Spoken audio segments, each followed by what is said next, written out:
Hello friends, welcome to tricks 101 channel. दोस्तों, आज हम बात करेंगे फिजिक्स से rotational motion topic rolling motion.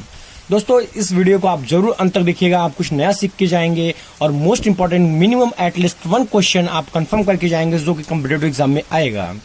दोस्तों, आज हम पहले क्या क्या पढ़ेंगे आपको हम रिव्यू करा देते हैं। पहला हम पढ़ेंगे रोलिंग मोशन, उसके बारे में थोड़ा डिटेल डिस्कशन करेंगे। उसके बाद kinetic energy of the during rolling motion, total kinetic energy, और उसके बाद हम पढ़ेंगे उसके रिलेटेड कम से कम 5 से 6 यूनिक क्वेश्चन जो जनरली कंप्यूटर एग्जाम में आते हैं। Let's start. दोस्तों, रोलिंग मोशन जब भी हमारे दिमाग में आता है, रोलिंग मतलब रोल जनरली क्या होता है, घूमना लोग समझते हैं, तो समझते हैं गोल गोल घूमना ही रोलिंग होता है, लेकिन रोलिंग नहीं, वो रोटेशन होता है। दोस्तों, रोलिंग में क्या होता है, ट्रांसलेशनल प्लस रोटेशनल दोनों मोशन हो, वो आगे भी बढ़े और गोल गोल भी घूमे, उसे हम रोलिंग मोशन बोलते हैं। दोस्तों, प्योर रोलिंग मोशन का एक स्पेशल केस है, तो आप समझ पा रहे हैं वो स्पेशल केस क्या होगा। आप आगे आगे देखते जाइए और स्पेशल केस आप समझ जाएंगे वो स्पेशल केस क्या है। दोस्तों, हम जब साइकिल चलाते हैं तो हमारी साइकिल की टायर घूमती भी है और हम आगे भी बढ़ते हैं, वो रोलिंग मोशन का स्पेशल एक आपका अच्छा एग्जाम्पल है। वो प्योर रोलिंग कब होगा, उसके लिए भी एक स्पेशल कंडीशन है, आप देखते चलिए। दोस्तों, ये मान लीजिए मेरे साइकिल का टायर है, वो बॉडी आगे मूव करते जा रही है, तो वो कोई भी ऑब्जेक्ट, कोई भी पॉइंट, अगर वो स्पीड किसी वेलोसिटी से स्पीड कर आगे बढ़ती है तो वो अपने सेंटर ऑफ मास की स्पीड से आगे बढ़ती है, तो वीसीएम आगे बढ़ रही है। अब रोटेशनल मोशन की बात करें तो ये क्लॉकवाइज घूम रहा है, तो एंगुलर स्पीड टेंजेंशियली लगता है, तो v = omega r, v = omega r, v = omega r।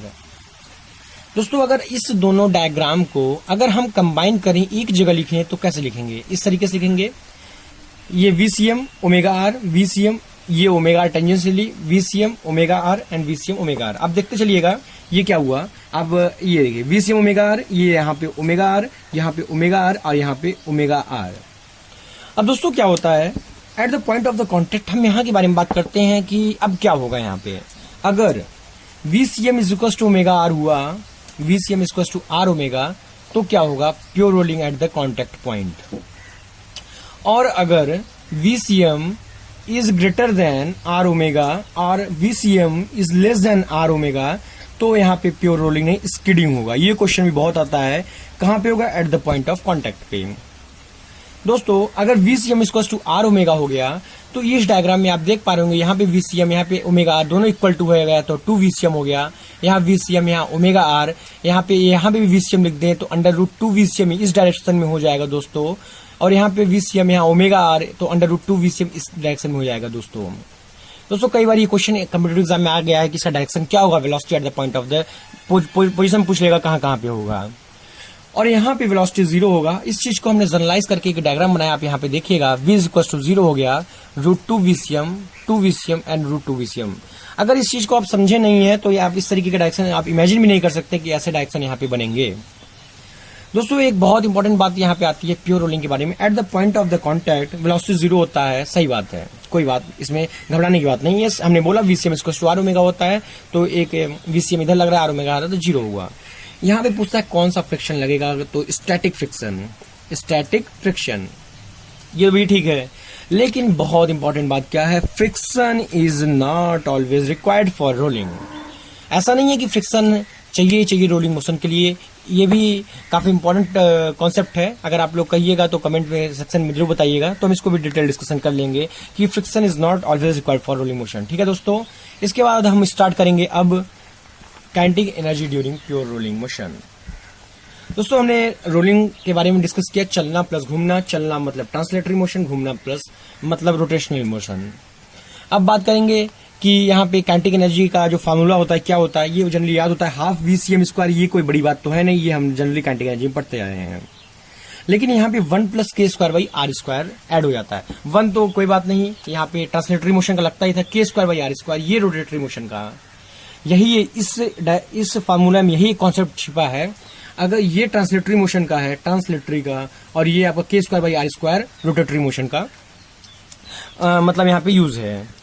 अब ये देखिएगा कि कैसे हुआ, ये डिराइव कोई फार्मूला कैसे हुआ, इसके बारे में हम डिस्कस करते हैं कि कैसे डिराइव हुआ। Kinetic energy total equals to kinetic energy translational plus kinetic energy rotational motion. Kinetic energy translation के लिए लिखा हमने ½ mvcm², और प्लस काइनेटिक एनर्जी रोटेशन लिखेगा हाफ आई ओमेगा स्क्वायर। दोस्तों आप लोग सोच रहे होंगे यहाँ पे के क्या है, तो रेडियस ऑफ गायरेशन है, इसके बारे में भी अभी हम डिटेल डिस्कशन करते हैं कि रेडियस ऑफ गायरेशन रियलिटी में होता क्या है। दोस्तों हाफ एम आई की जगह क्या होगा, कोई भी होता है मोमेंट ऑफ इनर्शिया लिखते हैं तो I equals to M D square लिखते हैं दोस्तों किसी भी ऑब्जेक्ट के लिए। इसी को अगर हम एम के स्क्वायर इक्वल लिख दें तो ये हमारा के जो होता है रेडियस ऑफ गायरेशन आ जाता है। मतलब क्या हुआ, अगर ये डिस्क है यहाँ पे एम डी स्क्वायर लिख रहे हैं, इसको टू एम के स्क्वायर लिख दिए। अब सोचेंगे रेडियस ऑफ गायरेशन मतलब क्या हुआ, इस डिस्क को हमने एक मास गुत्था मान लिया, एक पॉइंट मान लिया, तो ये डिस्क का मास हो गया, ये हो गया के, ये हो गया आपका रेडियस ऑफ गायरेशन। ठीक है दोस्तों, ये भी काफी बेसिक कॉन्सेप्ट है, ये पता होना चाहिए, तब ही हम kinetic energy during period rolling को समझ पाएंगे। तो दोस्तों half M V C M square M K square omega square, तो VCM equals to R omega, तो omega equals to VCM by R हो गया दोस्तों। तो half M V C M square M K square omega square की जगह VCM square by R square लिखे तो half M V C M square 1 plus K square by R square. अब दोस्तों कई बार क्वेश्चन आता है kinetic energy to the rotational upon the total kinetic energy या translation upon total kinetic energy में। दोस्तों ये बात जरूर याद रखिएगा, 1 plus K square by R square most important बात है, फिर से देख लीजिएगा। ये 1 आपका, ये 1 हमने बोला था ट्रांसलेशनल, और ये K square by R square rotational energy को डिफाइन करता है। अब ये सोच रहे होंगे कैसे होता है और के स्क्वायर बाई आर स्क्वायर आएगा क्या, ये भी मैं आपको डिस्कस करके सॉल्व करके दिखाऊंगा कि के स्क्वायर बाई आर स्क्वायर यहाँ पे होता क्या है। दोस्तों इसके नीचे क्वेश्चन देख पा रहे होंगे, लिखा है kinetic energy rotational to the kinetic energy total. तो पहले हम इसको सॉल्व करके देखेंगे, उसके बाद हम ट्रिक बताएंगे कि इसमें ट्रिक क्या है। देखिए रोटेशनल एनर्जी के बारे में बात पहुंचे तो हमने बोला यहाँ पे ये रोटेशनल एनर्जी की बातें हैं, काइनेटिक एनर्जी रोटेशनल, तो half M K square VCM square by R square. तो यहाँ पे भी लिखे हमने half M K square VCM square by R square. अब काइनेटिक एनर्जी टोटल क्या हो गया, half M V C M square 1 plus K square by R square, ये हमारा फॉर्मूला हो गया। तो हमने इसको सॉल्व किया तो K square by R square upon 1 plus K square by R square. कहने का मतलब क्या हुआ, ये रोटेशनल के बारे में बताएगा और ये ट्रांसलेशनल और ये रोटेशनल। अब कभी पूछ लेते हैं kinetic energy translational upon total, तो 1 upon 1 plus K square by R square. के स्क्वायर बाई आर स्क्वायर मतलब घूमना, घूमना मतलब रोटेशनल, और 1 चलना, चलना मतलब ट्रांसलेटरी मोशन। ठीक है दोस्तों, अब kinetic energy translation upon rotation का 1 अपॉन ट्रांसलेशन के लिए 1 अपॉन रोटेशन का के स्क्वायर बाई आर स्क्वायर। ठीक है दोस्तों, अब सोच रहे होंगे कि के स्क्वायर बाई आर स्क्वायर क्या था, इसके लिए भी हम डिस्कशन करने के लिए आ चुके हैं। दोस्तों अलग अलग ऑब्जेक्ट के लिए के स्क्वायर बाई आर स्क्वायर अलग अलग होता है। हमने बोला आइज मोमेंट ऑफ इनर्शिया को जो होता है एम डी स्क्वायर होता है, इसको अगर हम एम के स्क्वायर के इक्वल कर दें तो हमारा के स्क्वायर बाई आर स्क्वायर आ जाएगा यहाँ से। तो दोस्तों के क्या होता है, रेडियस ऑफ गायरेशन होता है, ये मुझे पता है, आपको भी पता है। तो दोस्तों ये एक तरीका होता है कि मान लीजिए रिंग है मेरे पास, तो रिंग का मोमेंट ऑफ इनर्शिया होता है एम आर स्क्वायर को हम एम के स्क्वायर को इक्वल किए तो K square by R square equals to 1 आ गया। दोस्तों बात क्या हुआ कि जो भी मोमेंट ऑफ इनर्शिया का आगे लेटर होगा, मान लीजिए एम डी स्क्वायर है, यहाँ पे 3/5 आया या 4/3 आया, तो ये जो आपका है ये आपका के स्क्वायर बाई आर स्क्वायर होता है। ये ट्रिक है, लेकिन ये जनरलाइज ट्रिक है, आप आगे देख भी पाएंगे कैसे। डिस्क के लिए हमने लिखा half M R square, half M R square को K square M K square equal किया तो K square by R square कितना आ गया 1/2। अब देखिएगा मोमेंट ऑफ इनर्शिया में भी 1/2 आगे आया था, यहाँ पे भी के स्क्वायर बाई आर स्क्वायर भी 1/2 आगे आ गया। ठीक है, उसी तरीके से दोस्तों सॉलिड स्फीयर के लिए हमने देखा I square to 2/5 M R square होता है, इसको टू एम के स्क्वायर हमने किया तो K square by R square कितना आ गया 2/5 इसको टू 0.4। तो यहाँ पे भी देखिएगा 2/5 जो आया, ये 2/5 जो मोमेंट ऑफ इनर्शिया का आ गया था वही K square by R square आ गया। अब हॉलो स्फीयर के लिए 2/3 M R square equals to M K square, तो K square by R square equals to 2/3 आ गया 0.67। दोस्तों जो मोस्ट इंपोर्टेंट बात क्या है, ये इंक्रीजिंग ऑर्डर या डिक्रीजिंग ऑर्डर में क्वेश्चन पूछ लिया गया है कि के स्क्वायर बाई आर स्क्वायर के टर्म में आप इसको अरेंज करिएगा। तो देखिए अगर आपको याद है तो ठीक है, नहीं तो आप तुरंत सॉल्व कर सकते हैं, हमने सॉल्व करके भी देख लिया। K square by R square ring का सबसे ज्यादा होता है 1 होता है, फिर हॉलो स्फीयर का 0.67, डिस्क का 0.5 एंड सॉलिड स्फीयर का 0.4। दोस्तों अब ये क्वेश्चन देखिएगा, ये बहुत इंपॉर्टेंट क्वेश्चन है, आता है तो समझ नहीं आता है, अब यहाँ पे सॉल्व कैसे करना है। देता है solid sphere is pure rolling, pure rolling करेगा तो ध्यान आ जाना चाहिए कि हमारा हाफ एम वी स्क्वायर नहीं एनर्जी लगेगा, half M V square 1 plus K square by R square लगेगा। ये हरदम याद रखना है, क्योंकि जब रोलिंग की बात आ जाए तो हम तुरंत के स्क्वायर बाई आर स्क्वायर को लेके पहुंच जाएंगे, तुरंत ऐड कर देंगे, भैया तुम भी ऐड हो जाओ, क्योंकि तुम रोल राउंड कर रहे हो, रोल मतलब रोटेशन तुम कर रहे हो और ट्रांसलेटरी मोशन तो हो ही रहा है।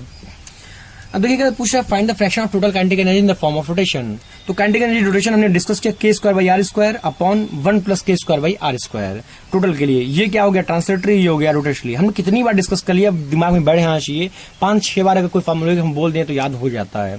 और ये क्वेश्चन आने की प्रोबेबिलिटी मैक्सिमम है नीट के लिए या कोई भी एग्जाम के लिए, क्योंकि ये सब ट्रिकी क्वेश्चन होते हैं। आया तो ठीक है, नहीं आया तो आप कुछ भी नहीं कर सकते।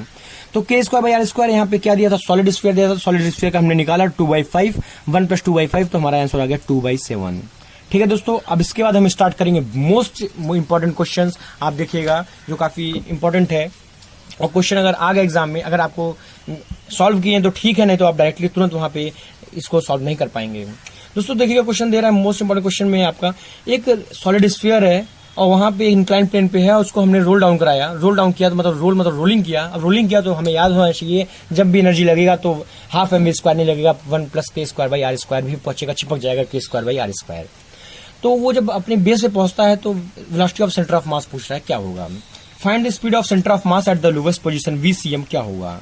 तो काइनेटिक एनर्जी, अब देखिएगा कंजर्वेशन ऑफ एनर्जी लगाएंगे हम, कंजर्वेशन ऑफ एनर्जी लगाएंगे तो एट द यहाँ पे टॉप पे देखिएगा, क्योंकि ये रेस्ट में दिया है तो रेस्ट में है तो काइनेटिक एनर्जी आपका 0 हो जाएगा। अब पोटेंशियल एनर्जी सरफेस से कितना हाइट पे, mgh, तो यहाँ पे mgh आपका हाइट हो जाएगा। उसके बाद दोस्तों आप देखिएगा काइनेटिक एनर्जी फाइनल पे, काइनेटिक एनर्जी फाइनल पे यहाँ पे VCM कुछ होगा एनर्जी पे। तो काइनेटिक एनर्जी का फॉर्मूले में हम हाफ mv स्क्वायर नहीं लगाएंगे, याद रहे, फिर से बोल रहा हूँ k square by R square लगाएंगे, क्योंकि यहाँ पे बोल दिया रोल डाउन, ये रोल हो रहा है। तो हमने यहाँ पे लिखा हाफ mvcm square 1 plus k square by R square plus 0 क्यों, पोटेंशियल एनर्जी सरफेस पे आ गया तो यहाँ पे 0 हो गया। अब यहाँ पे दिया है दोस्तों सॉलिड स्फीयर का k square by R square कितना होता है, हमने सॉल्व किया 2/5 होता है, 2/5। अब 2/5 हुआ तो इसको मैंने सॉल्व किया, GH equals to VCM square 1 plus 2/5, तो VCM इक्वल्स टू आ गया √10 GH/7। कई बार यहाँ पे h की वैल्यू भी दे देगा और सॉल्व करा लेगा, तो कोई बहुत बड़ी बात नहीं, हम इसको सॉल्व आसानी से कर पाएंगे। ये बहुत इंपॉर्टेंट क्वेश्चन है, थोड़ा अच्छा लग रहा होगा। ये स्टैंडर्ड लेवल की प्रॉब्लम है जो कि सॉल्व हर सभी को होना चाहिए। उसके बाद दोस्तों एक क्वेश्चन आती है, बहुत अच्छा क्वेश्चन है कि किसी ऑब्जेक्ट को हम नीचे से ऊपर फेंकें, उसका मैक्सिमम हाइट तक कितने हाइट तक जा सकती है। अब भाई मैक्सिमम हाइट कहाँ तक जाएगी, जहां वेलोसिटी 0 हो जाएगा। अब जब वेलोसिटी जहां पे 0 हो जाएगा वहां पे मैक्सिमम हाइट अटेन हो जाएगा। अब हम यहाँ पे भी एनर्जी कंजर्वेशन लगाएंगे, kinetic energy initial plus potential energy equals to kinetic energy final plus potential energy final. ये काइनेटिक एनर्जी इनिशियल हमने क्या लगाया इस पॉइंट के लिए, हाफ mvcm स्क्वायर, क्योंकि यहाँ पे वर्ड यूज किया है रोल डाउन। अब रोल डाउन ये यूज किया है तो k square by R square आ जाएगा, तो हाफ mvcm स्क्वायर 1 प्लस, यहाँ पे देखिए k square by R square नहीं लिखे, क्योंकि याद रहे आपको डिस्क दिया है, डिस्क दिया तो 1/2 होगा, तो मैंने डायरेक्टली 1/2 लिख दिया। प्लस 0, पोटेंशियल एनर्जी यहाँ पे सरफेस पे 0 हो गया, प्लस 0 हो गया is equals to kinetic energy final maximum height, kinetic energy 0 तो v इक्वल्स टू 0 हो गया जाएगा, तो kinetic energy final 0 plus mgh, ये हाइट यहाँ पे h आ गया। तो h इक्वल हो गया 3 VCM स्क्वायर अपॉन 4g। आप देखिएगा 3 VCM स्क्वायर अपॉन 4g। दोस्तों फिर से हम डिस्कस कर लेते हैं, एक बार फिर से बता देते हैं, 1 plus k square by R square, जहां भी रोल देखेंगे तो k square by R square को लेकर चिपका देंगे काइनेटिक एनर्जी के साथ, कहेंगे भाई तुम भी तो, तुम्हारा भी कोई अस्तित्व है क्योंकि तुम भी रोल किए हो। तो यहाँ पे 1 ट्रांसलेशन बताता है, k square by R square rotational को बताता है। एक last question, most important question, और देखिए कैसे सॉल्व होता है। बहुत ही कम समय में आप देख पा रहे होंगे, ये हमें सॉल्व करने में, डिस्कस करने में वक्त लग रहा है, लेकिन अगर हमें ये क्वेश्चन कुछ प्रैक्टिस कर लेंगे तो हमें नहीं लगता है कि 40 सेकंड 50 सेकंड ज्यादा इस क्वेश्चन सॉल्व करने में लगेंगे, जो कि ये स्टैंडर्ड प्रॉब्लम है, 2 से 3 मिनट बच्चे ले लेते हैं इसको सॉल्व करने के लिए। दोस्तों कहता है एक ऑब्जेक्ट है, ये ऑब्जेक्ट मुझे नहीं पता क्या ऑब्जेक्ट है, इसको हमने VCM से फेंके, उसके वेलोसिटी ऑफ सेंटर ऑफ मास से फेंके, तो ये मैक्सिमम हाइट तक गया। मैक्सिमम हाइट पे जाने के बाद उसकी जो height maximum I 3v square by 4g आया। अब वेलोसिटी 0 होगा तभी तो मैक्सिमम एनर्जी होगा, मैक्सिमम हाइट होगा, और मैक्सिमम हाइट है तो kinetic energy final kinetic energy 0 हो जाएगा। अब हम कंजर्वेशन ऑफ एनर्जी लगाते हैं, पूछता है कि ऑब्जेक्ट कौन सा है, तो हम यहाँ सरफेस के लिए देखिएगा दोस्तों, kinetic energy initial plus potential energy equals to kinetic energy final plus potential energy final.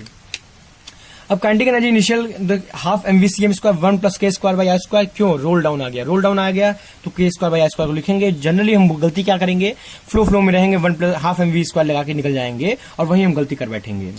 तो 1 plus k square by R square is equal to kinetic energy final, क्यों 0 होगा, फाइनल 0 होगा क्योंकि वेलोसिटी 0 हो गया मैक्सिमम हाइट पे, plus potential energy mgh, तो h max दिया है 3v square by 4g, mgh 3v square by 4g, तो 1 plus k square by R square आ गया 3/2, तो k square by R square आ गया 1/2। अब k square by R square 1/2 आ गया। हमने बताया था कि मोमेंट ऑफ इनर्शिया अगर याद होगा तो 1/2 mr² किसका होता है, डिस्क का होता है, 1/2 डिस्क का होता है मोमेंट ऑफ इनर्शिया। और मैंने बोला था जो उसके आगे mr² के आगे का जो होगा वो आपका k²/r² भी बताता है। ये ट्रिक का पार्ट है और जनरलाइज फॉर्म है, कोई बड़ी बात नहीं है। अब ये समझ में आएगा 1/2 मतलब डिस्क का होगा, तो डिस्क या सिलेंडर होगा। ठीक है दोस्तों, आई होप सो आपको ये इंपॉर्टेंट टॉपिक समझ में आ गया होगा। कोई भी प्रॉब्लम हो आप कमेंट सेक्शन में बता सकते हैं। ज्वाइन अवर टेलीग्राम चैनल जिसका लिंक डिस्क्रिप्शन बॉक्स में दिया गया है। Thank you. Like share and subscribe.